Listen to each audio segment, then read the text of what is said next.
Salam, xoş gördük. Yenidən sizin demiş olduğu kimi mənəm həkim, psixoterapevt, yalan və bədən dili üzrə ekspert, ixtisaslaşdırılmış proqramlar üzrə NLP master təlimçi və klinik hipnoterapevt Elnay Rəhimov Tambovski. Bir narsistə yazığı gəlməyin bədəli nədir? Bəzən narsistlər geri qayıtmaq üçün qurban rolunu oynayırlar. Dən-dən göz yaşları tökürlər. Ay özümü öldürəcəm. Mən sənsiz yaşaya bilmərəm.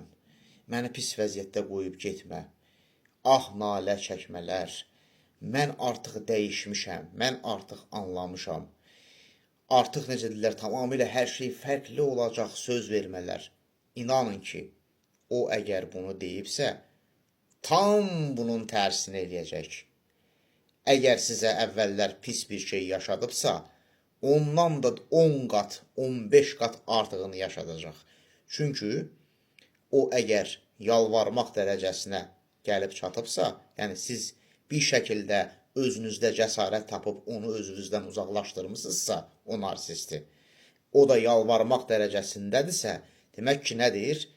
Necə ki, uşaq vaxtı o öz valideynlərindən və yaxud da ona emosional olaraq yaxın insanlar tərəfindən güclü travmalar alıb, o şəkildə travmalar eyni zamanda almış olur və bunun da intiqamı ağır olacaq.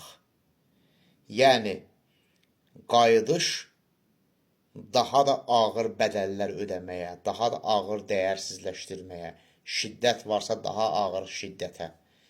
Əgər, necə deyirlər, ekonomik sizdən asılıdırsa, daha da sizi sömürməyə və yaxud da siz ondan ekonomik asılısınızsa, daha da sizi, necə deyirlər, körlaşdırmağa gətirib çıxardacaq. Yəni, narsistə yazığı gəlməyin bədəli budur.